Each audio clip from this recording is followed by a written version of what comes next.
Hello, my name is Amoy and I am a multiple myeloma cancer survivor.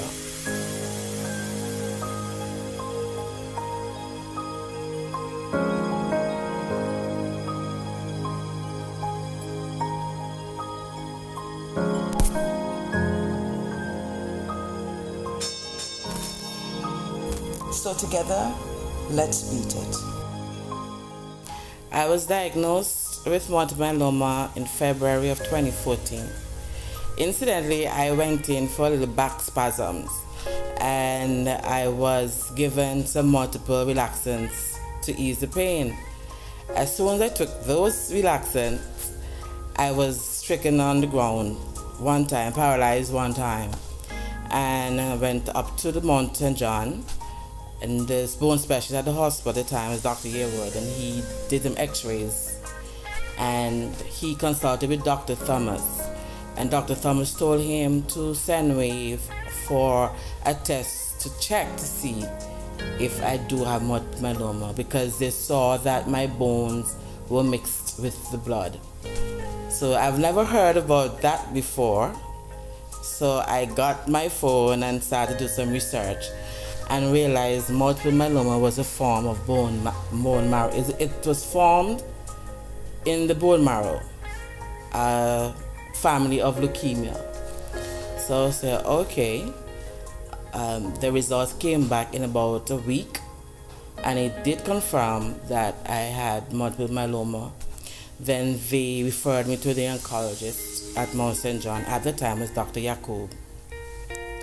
So we went to do some testing, and the test that he had to do was a bone marrow biopsy. That was very, very painful. I still feel the after effects up to this day. And the results came back, stage 4, multiple myeloma. I did chemotherapy for about 6 months to a year, and I think I ended my last chemo in 2015, January. And then after I finished the chemotherapy, he put me on the drug therapy, which is thalidomide. It's a form of steroids to keep the cancer at bay. And at the end of that treatment, I was in remission. When I found out I had multiple myeloma,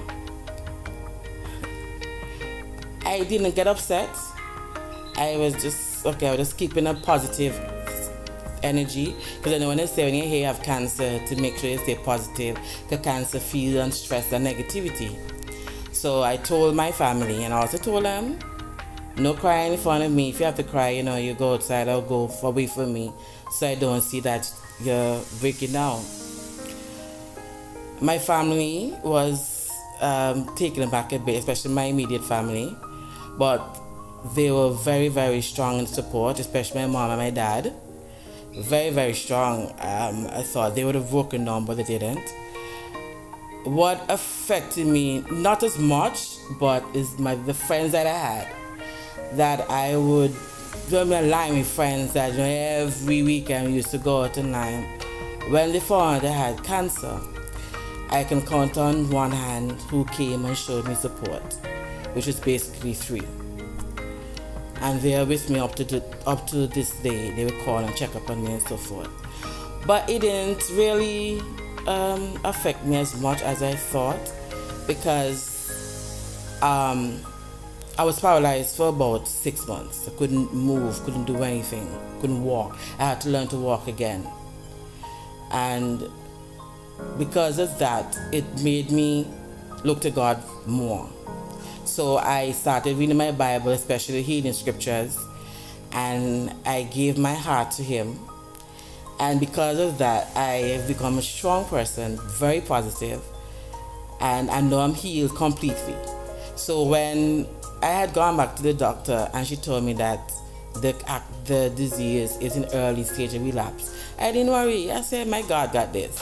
And then just last week, Dr. Yakub told me the blood test showed that the disease is inactive. I said, praise God. So because my life is changed, I don't have the friends before.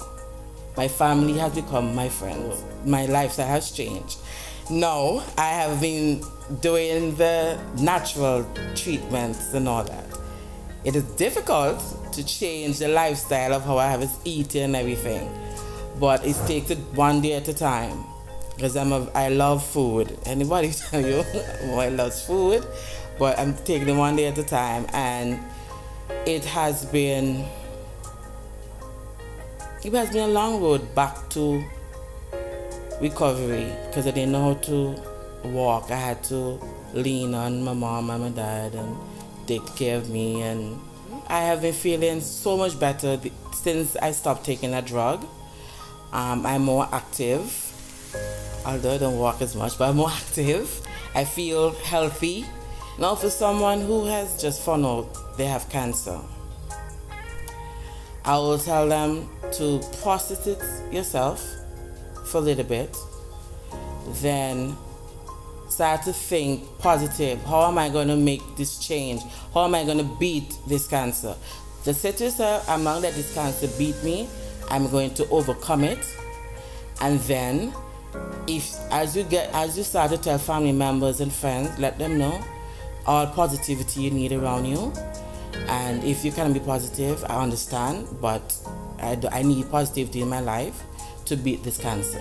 But this cancer is not going to get you.